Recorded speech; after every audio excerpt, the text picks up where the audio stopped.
what I'm going to talk about this evening is Queen Victoria's attempts to project an image which was supposed to tell people something about the power relations involved perhaps in her family or her political life.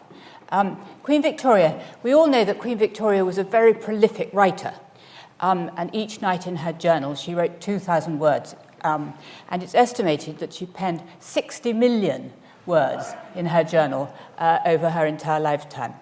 And she was also a prolific letter writer, and her letters, both public political letters and private family letters, fill many volumes, and there are many more that are not published. So Victoria was certainly hugely aware of the importance of communication and writing and narrative, really. But she was also aware, I think, from a very early age, of the importance of projecting an image. We talk about the Elizabethan image, going back to Queen Elizabeth I. There was also a Victorian image, the importance of images of power. If we look at Victoria at the time of her coronation, she came to the throne in 1837, and she was crowned the next year in 1838. And during that time, she sat for 15 artists. Imagine having to give sittings practically every day to these people. And one of the artists who sat, for whom she sat, was the American painter Thomas Sully. And this is the painting that Sully produced of the Queen. And while Sully was painting her, they talked. And Sully said that the Queen was very interested in the correct, the pose that would be most appropriate for these paintings. And also that she was very anxious to dispatch, that was the Queen's word, her image abroad, and particularly in America. And so this is the painting that Sully produced after his discussions with the Queen. And you can see that it's a painting, it's not a formal painting. It's showing the Queen. She's wearing a crown and she is wearing robes, it's quite true. But it isn't, the Queen is not sitting as she would have sat if she was having a conventional coronation portrait with lots of columns around her and the crown to one side. Well, it is to one side there, actually. But it's a much more informal image. And I think that what Sully is trying to do with this is to show the Queen turning her back on the dark and turning her back on the days of the bad old days of her wicked uncles, William IV and George IV. And she's now, she's on the steps of the throne. It's a new dawn. It's a new reign. It's going to be innocent, and it's going to be young, and it's going to be fresh after the decadent old kings who'd ruled Britain for too long. So we can see from this, I think, that at a very early stage of her reign, Queen Victoria has a very clear idea of what kind of image she wants to protect, how she wants people to see her. Now, quite soon after the coronation, we've got Queen Victoria then doing her, being seen with Sully at the coronation. But we've also got here a painting which was made in the following year, which is a very important piece of evidence about Queen Victoria's view of what her monarchy was about. Victoria married Prince Albert, her first cousin, in the year 1840. And very shortly after the wedding, Albert and Victoria had discussions about what they were going to, about getting somebody to paint them. They wanted a painting, big painting, to commemorate their marriage. And the painting that they commissioned was this. Now, the artist was Landseer, who was a favourite artist of the Queen. He was, in fact, her drawing master. The Queen was actually rather a talented watercolour artist. This is one of Queen Victoria's sketches from a little bit later, about 10 or 15 years later from the marriage. These are her children at Osborne, and it's a very charming sketch. Lancia had been teaching Queen Victoria, he was her drawing master, teaching her to draw, teaching her to paint. This is the image that they asked him to produce. And it's rather a surprising picture, I think, this. It's called Windsor Castle in Modern Times, painted between 1841 and 1843. So you have Victoria in her sort of court dress there, standing up in the white drawing room at Windsor. And Albert, seated next to her, is wearing, you'd have thought, very unsuitable clothes to go shooting in. He's got very, very fashionable German boots. And he's also wearing, you can just see, I think, here, the blue garter ribbon, which is the smartest decoration, the most important order that you could get. Albert is wearing it to go out shooting and get dirty and wet. He's also obviously come back from a successful expedition and brought a bag full of dead birds which his daughter here, this is the eldest child of Albert and Victoria, his daughter Vicky is sort of playing with, and the dogs are trying to eat. So I'm sure that in real life, Albert would not have come in from shooting and dumped all these dead birds at the foot of his wife. But this tells us something, I think, about what the picture is trying to say. It's trying to say that this is Victoria is in the sort of the woman's sphere. She is the angel in the house, if you like. She doesn't go out of doors. She's wearing smart court dresses. And this is the woman's sphere. Albert has come from the man's world of sport and killing animals and mud and rain into the interior of this of the palace and is giving her, as a kind of sort of tribute, these birds that he's shot. But it is a rather strange image, I think, to have as a sort of wedding picture. Now, Albert, in fact, it's you might think that it was invention to paint Albert wearing his garter ribbon. But in fact, it was the fact that he did go out shooting or hunting, always wearing his garter ribbon. This is a picture of him shortly before at the time he was married. And you can see he's showing off the garter ribbon with its badge and there. It was a present to him from the Queen, and he clearly thought it was a very important promotion, as indeed it was. And it is true that when he went outside, he would wear it if he was shooting or hunting.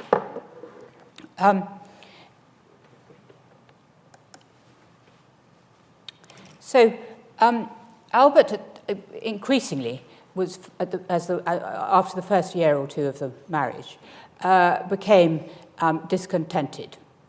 Queen Victoria was determined to hang on to her power as much as she could. When Albert asked if he could help with the letters that she had to write, she said yes, he could blot them for her.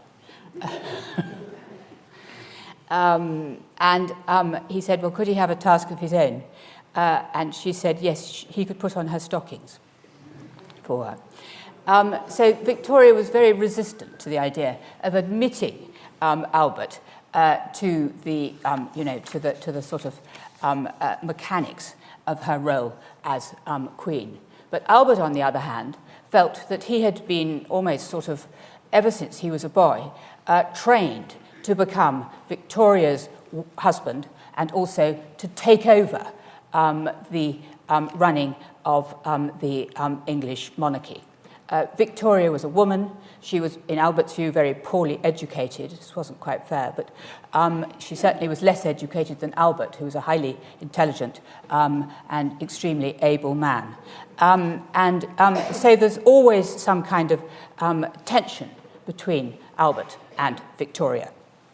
And Albert starts writing letters to his friends, rather complaining letters, saying, "I am only the husband and not the master in the house."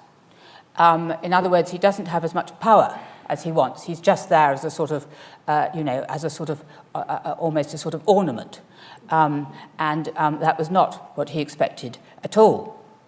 And Victoria, for her part, is conflicted. On the one hand, she certainly wants to be the perfect wife. And she is devoted to Albert.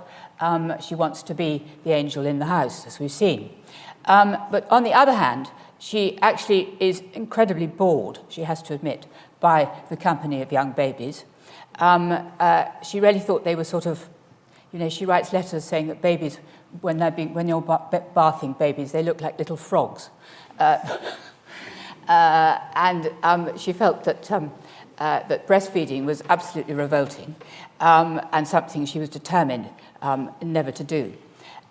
So Victoria is not comfortable as the angel in the home. This is not a role that comes to her naturally. And she always feels this pull to exercise her power as monarch and doesn't want to give it all over to Albert. On the other hand, increasingly, she's forced to recognise that Albert has a much better understanding of ruling the country than she does. So this tension is certainly a major theme in their marriage. And if we look at this painting here, painted in 1846, we can see some ways in which the relationship between the king, creaky floor, some ways between the relationship between the prince consort and the queen is playing out. Winterhalter, the artist, was an Austrian court painter, and Victoria was introduced to him by the Queen of the Belgians. And he was terrifically popular with all the courts of Europe at this time. So he would come to England, stay only a very few weeks in the summer, make sketches, and return with the completed pictures the following year. So, 1846, this is called the Royal Family in 1846. And here you can see we have Albert and Victoria, both of them seated on court chairs, both of them wearing their garter ribbons here and here. Victoria's wearing her court dress, and Albert also is dressed for court with the garter around his leg there. And it seems perhaps that a little bit stagey, this painting, this sort of velvet curtain behind them. Also the fact that these are their children. Now, of course, the children didn't play like that when it was a court. They weren't there at all. But the children here are playing, and they're not making eye contact with the viewer. They're just playing with each other. So this is a court on show. This painting is meant to project a picture of the court, of being a sort of happy place for the prince and the queen and their children frolicking around on the floor. But I think that if we look at it in another way, it is also, if you like, a diagram of the dynamics of the royal marriage. Because Victoria is seated where she certainly should be as the most important person in the family and in the country, head of state. She's seated on the right of Prince Albert there. And there are also, you can see here that they have their hands, sort of their fingers permanently entwined, which indicates the strength of the marriage. But on the other hand, Victoria just sort of sits looking nowhere in particular, whereas Albert is much more sort of upright and strong and vigorous here. And he is looking at his eldest son and heir, Prince of Wales, Bertie, who's a major disappointment to Albert because he wasn't like Albert. So it's quite clear that although Victoria is the sort of, she's the ornamental part of the marriage, it is Albert, basically, who is in charge. That picture is a diagram of the sort of power structure of the royal marriage at this time.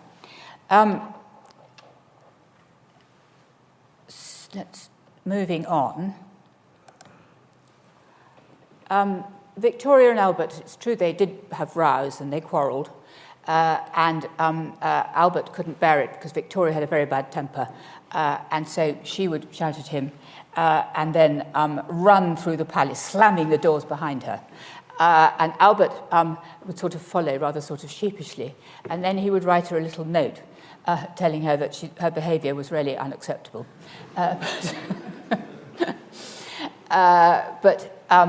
he wasn't going to engage with it. The doctors had told him that he mustn't engage with it, or her temper would get even worse. At the same time, though, we shouldn't see the royal marriage as being entirely disastrous. They were very fond of each other, and they gave each other presents. So this painting, also by Winterhalter, is a painting of sort of a harem of beautiful women without many clothes on. And this was a picture that Victoria bought and gave as a present to Albert because she thought it would amuse him. Which no doubt it did. And then there is another famous painting which Victoria gave Albert, and that is this painting, which is a painting sometimes known as the secret painting, sometimes known as the bedroom painting. And the reason for those names is that it was a private, intimate painting. It was not a painting that was hung in a public place, a place where people went in the palace. Victoria commissioned this painting for Albert's 24th birthday. They were so young, Victoria and Albert, sort of forget. So this is a painting of Victoria when she's 24 or so. Albert thought this was his favourite painting of all the paintings he'd seen of Queen Victoria. He loved it the most. Now, people have thought that this was an incredibly sort of erotic painting. Well, erotic's not quite the right word, but you know what I mean, painting.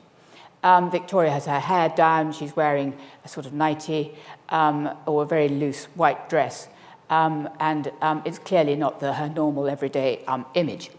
But I think we need to remember something here that is not altogether apparent.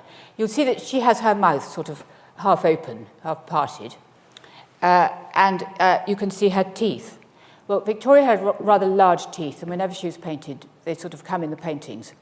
And she's rebuked for not shutting her mouth by her sister, right? Tells her she really ought to keep her mouth shut while she's being painted. But the fact was that the reason, up until very recently to this, it had been the normal practice that royal portraits, always the sitter kept their mouth shut. You didn't smile for a portrait if you were royal. There was a very good sort of pragmatic reason for this, which was that royal people, like all other people at that time, had very bad teeth, black teeth and gaps. So you looked much nicer if you kept your mouth shut. But there was a sort of revolutionary in dentistry that, beginning in Paris at the end of the 18th century, dentists began to be able to ensure that people's teeth remained white. Victoria, we know by looking at her diary, actually visited her dentist before she sat for this painting by Winterhalter. So partly what this painting is about teeth. And she's got, her mouth is half parted, not entirely because of sort of complete adoration of Albert, but partly because she's very proud of her teeth.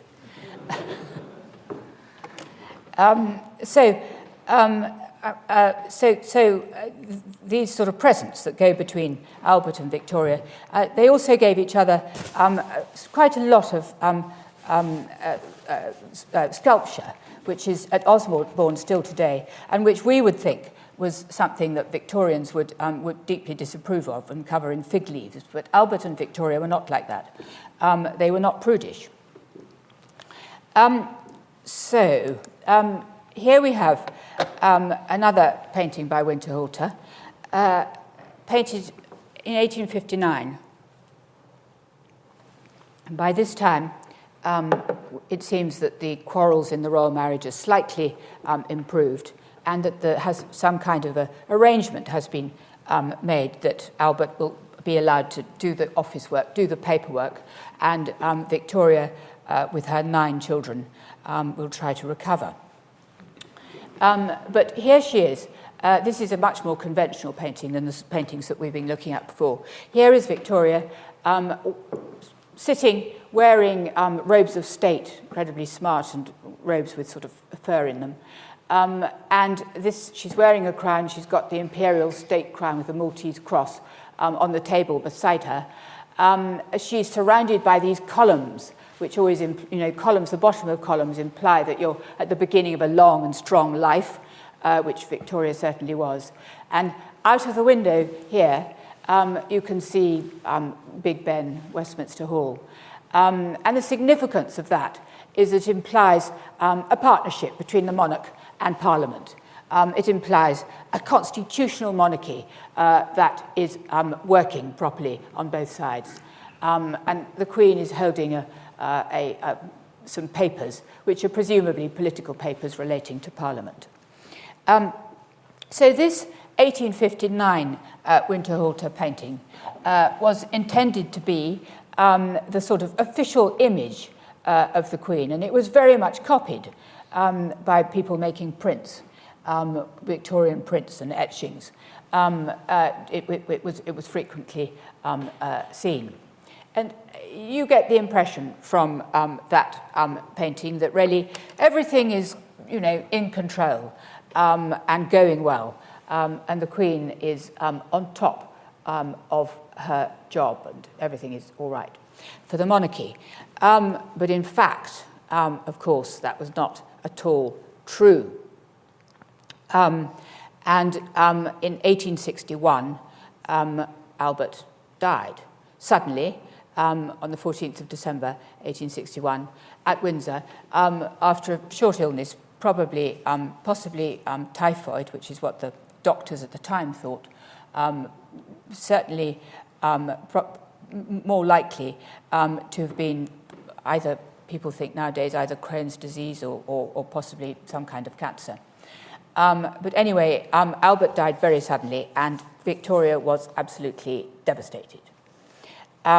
She is sunk into deepest grief. Her people in her household worry about whether she's gone mad or not. She is refusing to do her job. She won't come out for ceremonial occasions like opening Parliament. In the second half of her reign, from 1861 to 1901, she only opened Parliament 7 times. And this, we know, was something that the monarch was supposed to do every year. She shuts up Buckingham Palace and refuses to spend any time there, more than about a night or two each year. She establishes retreats to Windsor, which becomes the sort of centre for the court. Some joker wrote a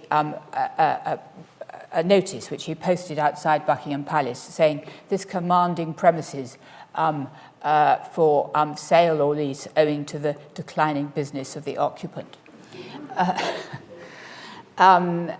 People felt that they were not getting value for money, that the Queen was taking money from the civil list and hoarding it for herself rather than spending it on the ceremonial that was supposed to be her duty.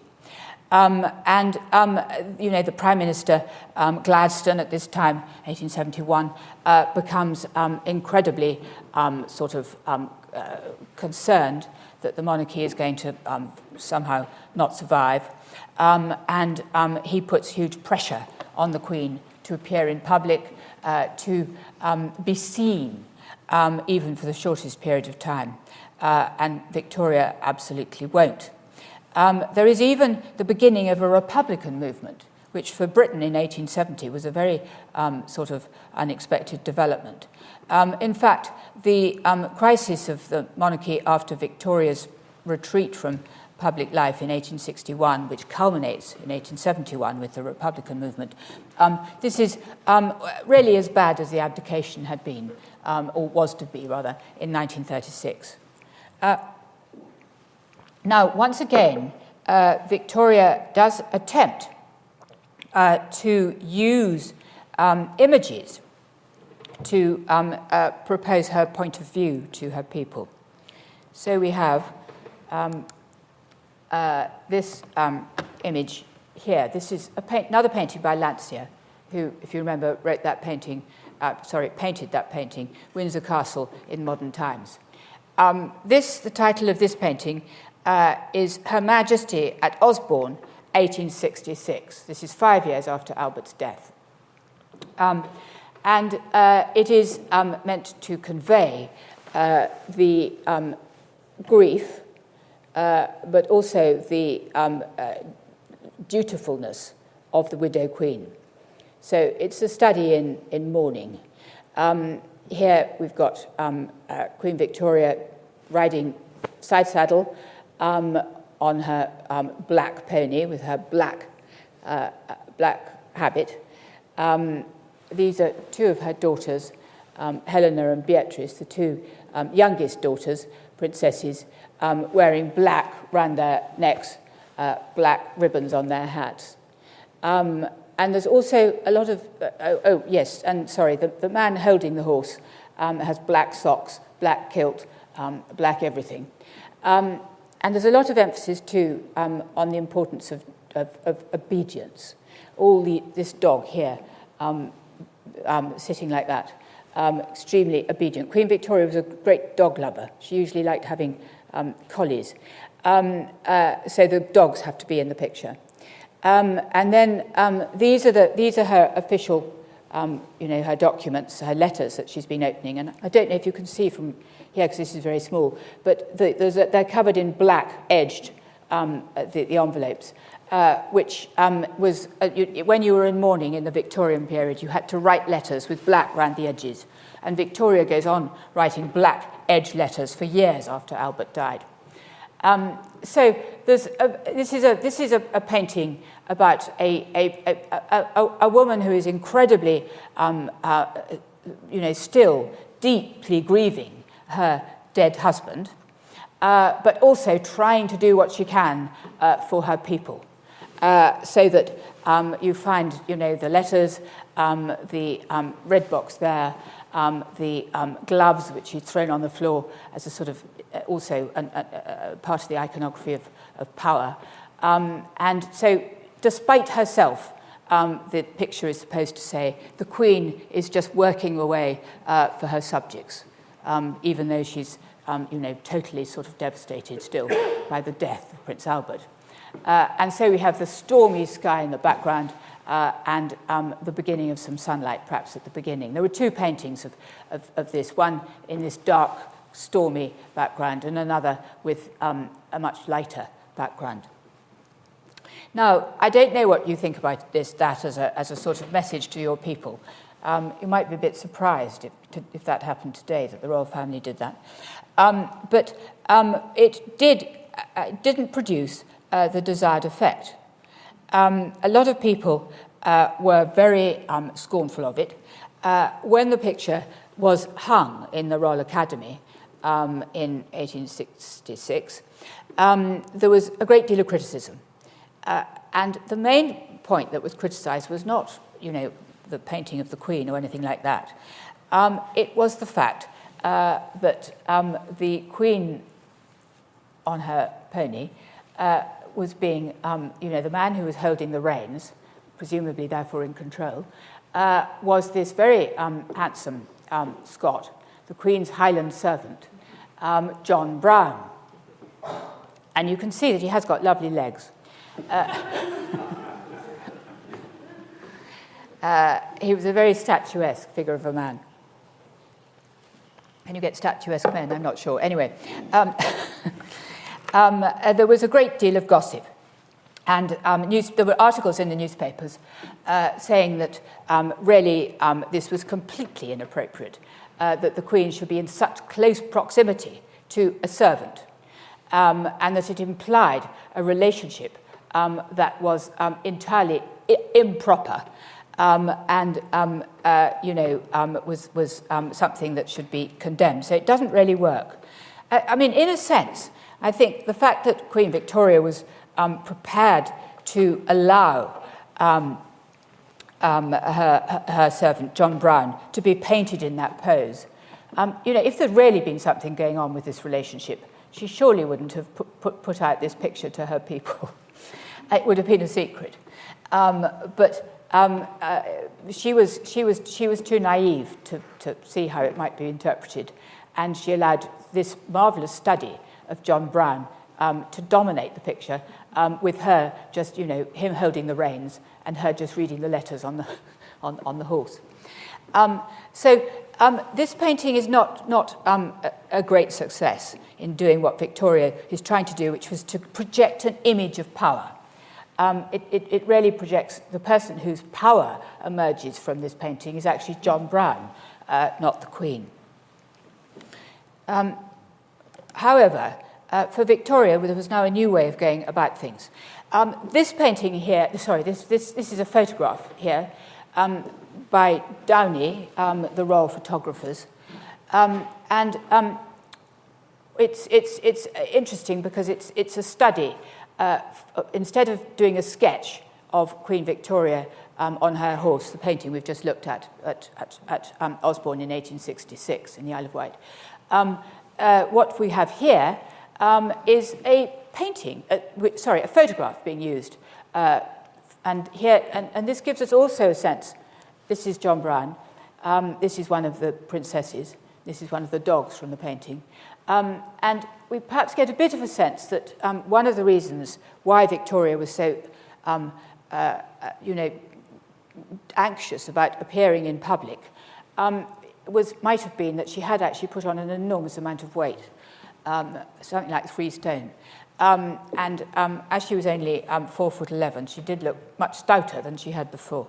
And of course, if you're painting a painting, you can not show that. I mean, the painting is much more flattering. But one thing, though, that Victoria realizes now is that a much better way and a much more sort of immediate way of controlling images of power is by using photography rather than oil paintings. Oil paintings take an awful long time to get into people's consciousness. They've got to become prints, which are then bought and they're still expensive.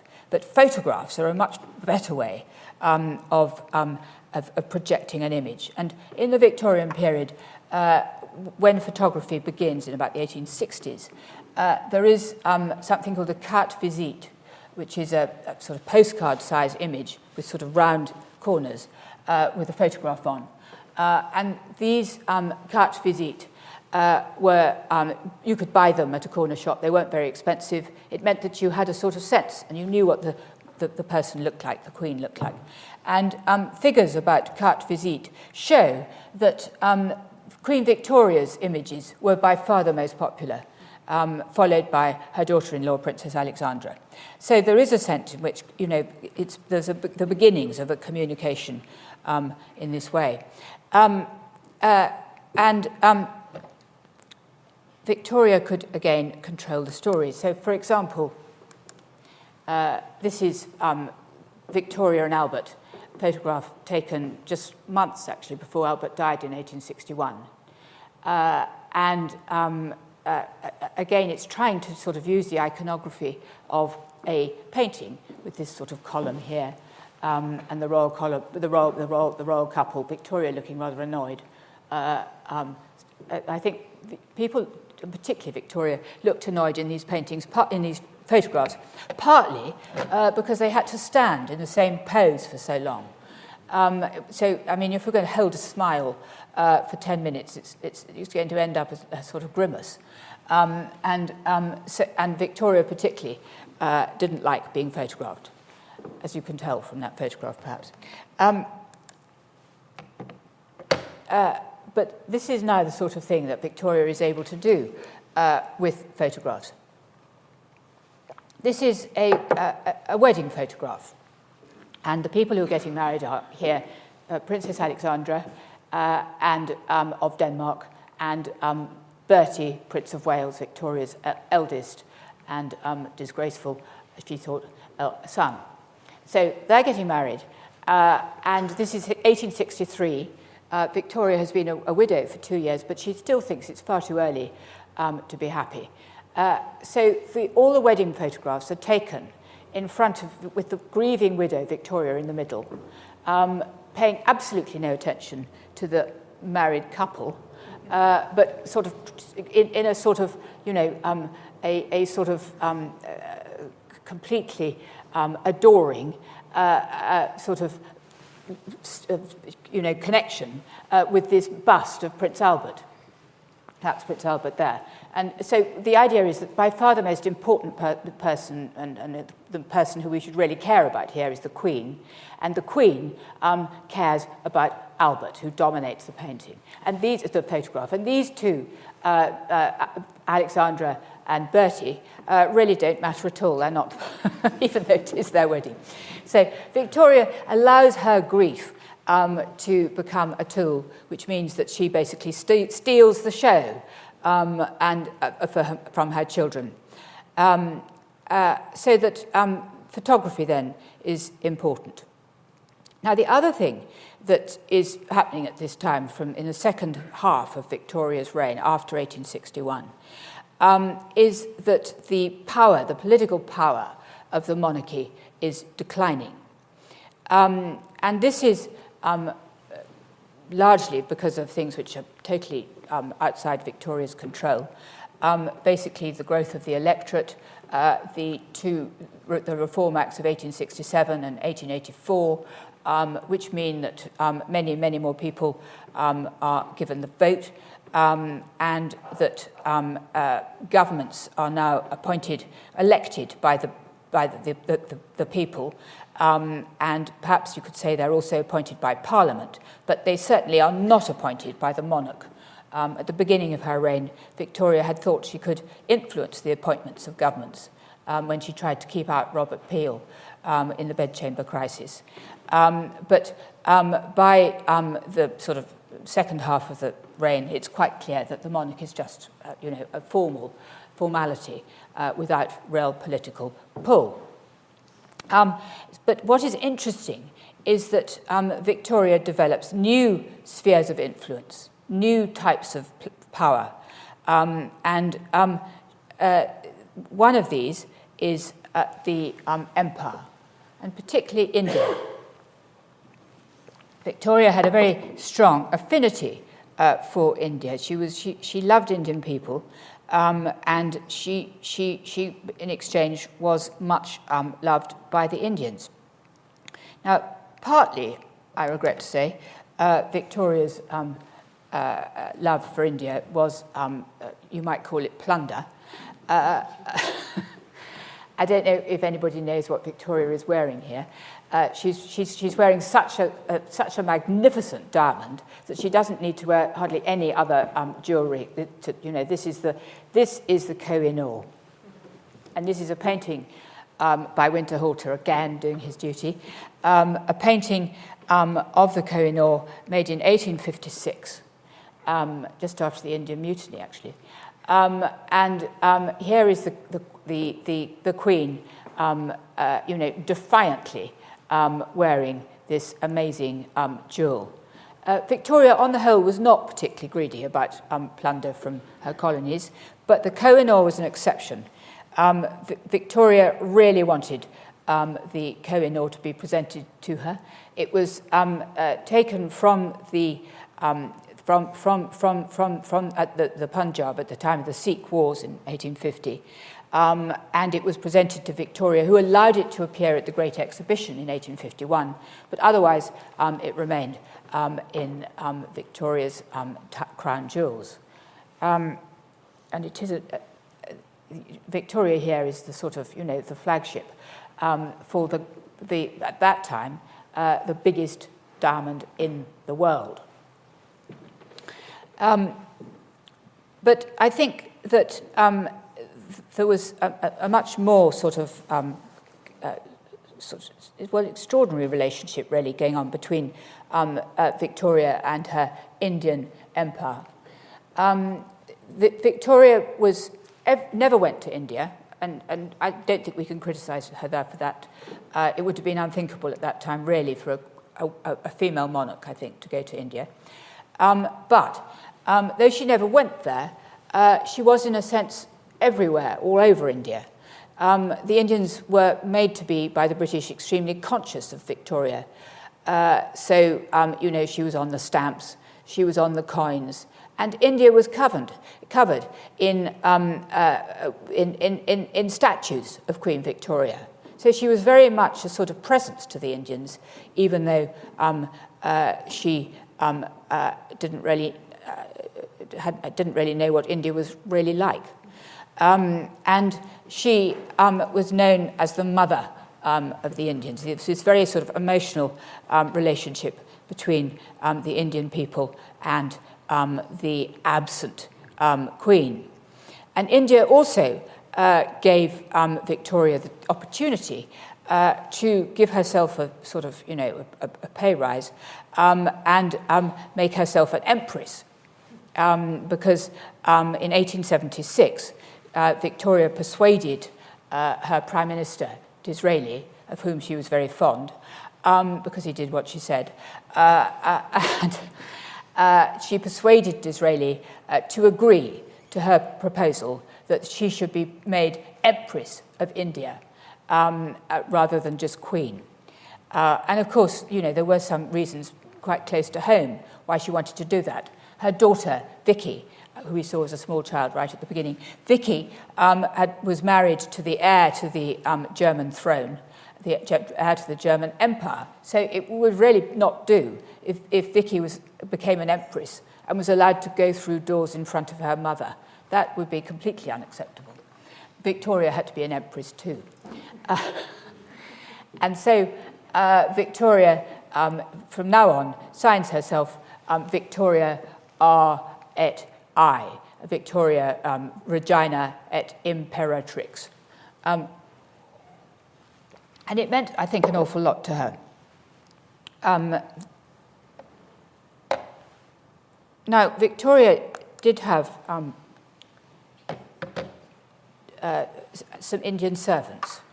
In fact, Victoria's most sort of difficult and controversial and unpopular relationships are the relationships that she had with her servants, either with John Brown, who we saw a little bit ago, or now with this gentleman here, Abdul Karim, known to others as the Munshi. Abdul Karim was the Queen's Indian secretary, Indian servant. He taught her how to cook curries. She became very partial to curry.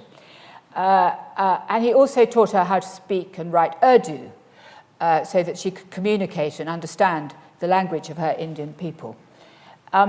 He was treated very badly by the royal household, who thought that he was a sort of imposter and pretended that he was much grander than he was in India, and also disliked the fact that they couldn't get access to the Queen because the Munshi was her favourite. But here what's happening is that Abdul Karim is sort of getting his own back. This is a photograph that was commissioned by Abdul Karim at the time of the Diamond Jubilee in 1897. And he set this photograph up. And then it was in a couple of newspapers. And then when the royal household realised what had happened, that this photograph had been published, it is pulled, and there's a major row about it. Why? Well, the reason is that this photograph is basically Abdul Karim rather cleverly getting his own back, because it subverts the way photographs of the Queen should be entirely. The person in control, dominating the situation, is Abdul Karim. The Queen is in the pose of a little old lady doing what she's told by this towering figure here. And writing letters, whatever, according to his instruction. So, because the the photograph so completely reversed what was supposed to be the relationship between the Queen and her servant, when in fact it's really the Queen who's the servant almost, and he who's the boss, there is a major outcry. But I think we should say congratulations to Abdul Karim to think of such a witty joke. India, then, for Victoria, is a major source of influence and power and prestige. And even though she never went there, there is a genuine, rather strange, virtual relationship, if you like, between the Queen and her Indian subjects.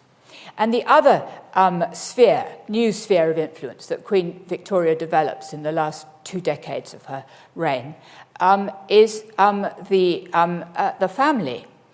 The family now has become, sorry, I can't look at this watch. Has become much greater. Victoria had 42 grandchildren, and she was known as the grandmother of Europe. And here she is in a 1887 Golden Jubilee painting by Tuxen, Danish artist, and Victoria is in the front. You might think playing with her grandchildren in a very charming family picture, and that's what Victoria said it was. It was a charming family painting. But it's actually also a painting about power, because the Queen, she may be small and she may be, playing with the babies, but she is the woman who calls the shots within this enormous extended family. She is the person who keeps it together with her enormous correspondence to all her family painted here. She is the person who arranges the marriages. She is the person whose best entertainment was when one of her granddaughters were going into labour, Victoria would listen and come to the bedroom and watch it for hours on end. Can you imagine having Victoria watching you while you're in labour? But she keeps this whole dynastic situation, she keeps it going. And it is her power base. She is enormously powerful as a result of that. We have these 2 new types of power that Victoria develops. We also have the sort of very simple narrative that she creates of herself as a widow. From the time of Albert's death until her own death, she always wore mourning clothes, black, black, black. She posed as, this is a carte visite of Victoria. She posed as a sad black dressed old lady here, and here, mourning, always in black, always being made to look rather thinner than she actually was. But I think there develops a sort of a narrative of Victoria as the sort of grandmother of her children and the grandmother of the nation, the widow of Windsor, the woman who's had such a tragic life, but nevertheless continues to have a deep concern for the welfare of all her people. And so at the end of her life, this time, Victoria is really far more popular than she had ever been before. With her skillful handling of images, as she does with this, I think Victoria is able to create a sort of a narrative about her, which enables her to be an incredibly powerful and popular monarch. Thank you very much.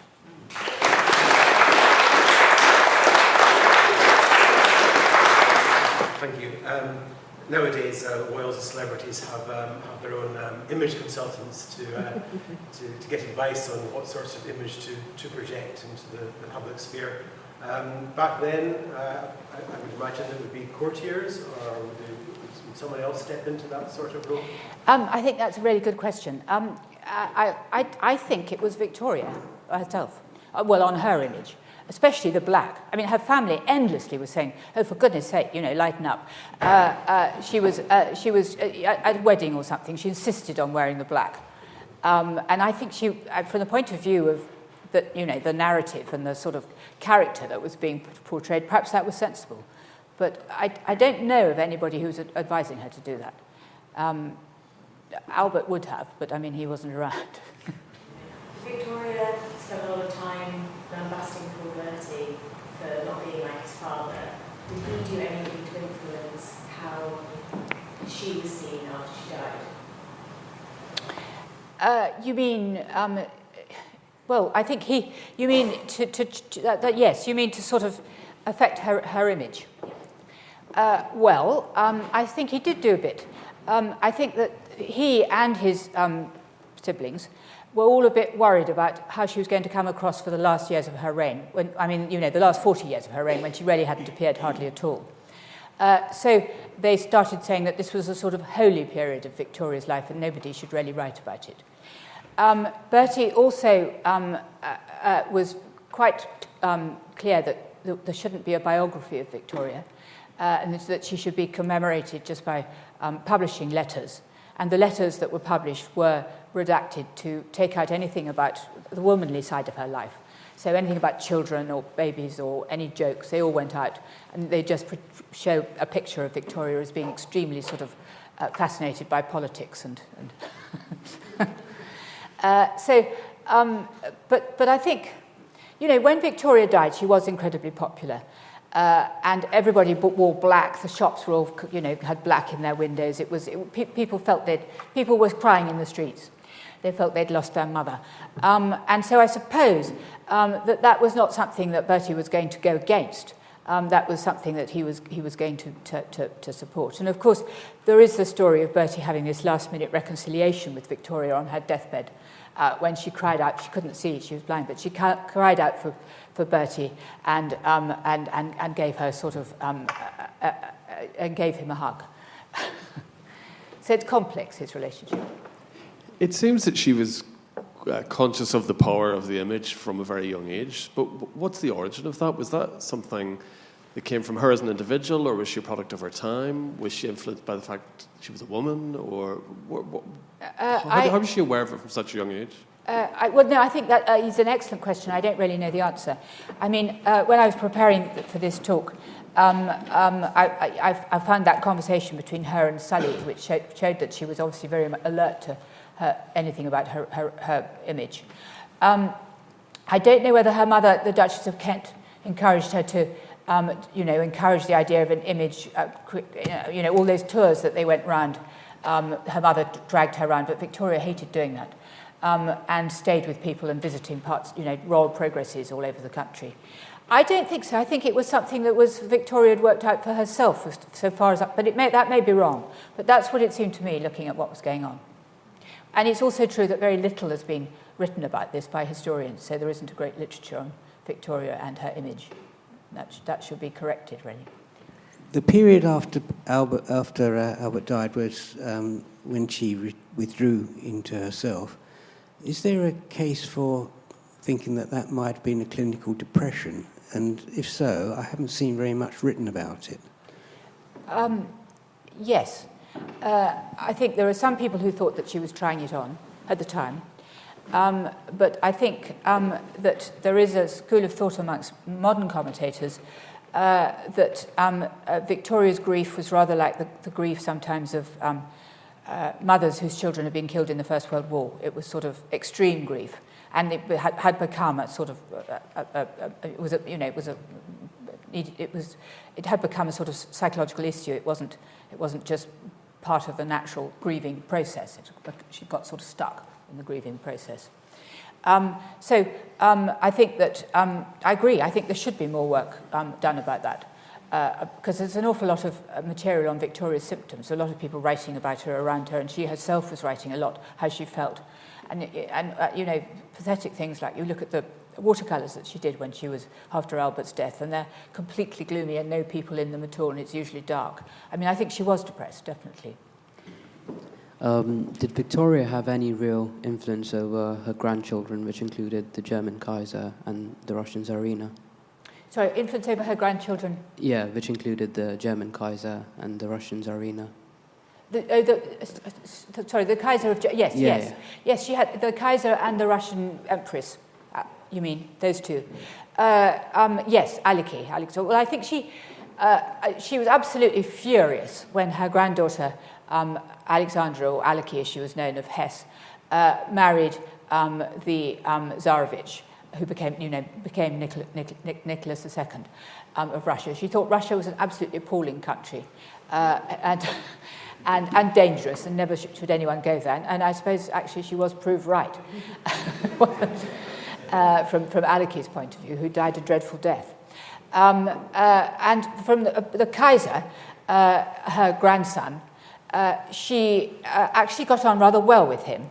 And the Queen Victoria was the only English person who the Kaiser would take seriously at all, only member of the English royal family. So because Victoria was able to sort of tell things to the Kaiser, which if other people had told them would have caused a sort of international incident, you know, would have. She was used by the not Foreign Secretary, but Prime Minister and Foreign Secretary, Lord Salisbury, as a kind of sort of messenger between the English government and the German government. And her influence with the Kaiser actually was quite important. She could calm him down. And of course, when she died, after she died in 1901, Bertie, her successor, couldn't calm the Kaiser down at all. And whenever they met, there was a scene and difficulty. And you could argue that this was one of the sort of causes of the First World War, not high up on the cause list, but it certainly was a cause. Victoria's narrative of herself rub off on other sort of eminent Victorians? Does a sense of Victoria's self become part of what becomes the Victorian era? Yes, you mean sort of black and gloomy. Black clothed. Yes, I think there is, and I think a lot of widows probably did follow. I don't know how much they did. She was followed, but I think she would have been a bit. I think, you know, Victoria's famous for saying when somebody made a joke, "We are not amused," and she always looked very grumpy. But actually, when she was in her 60s and 70s and 80s, she was actually rather. She was far better and far easier to get on with, and laughed a lot, made funny jokes, told funny stories, and it was only the public image that she got on the sort of, you know, got on all her blacks and looked like a frump and furious with everybody. This was not how the Queen Victoria that her ladies in waiting talk about was this rather sort of witty character who they all loved because she was so sort of friendly and funny. So. Wonderful. I think we've reached 7 o'clock, and I'd like to thank Professor Jane Ridley very, very much. It's been fascinating.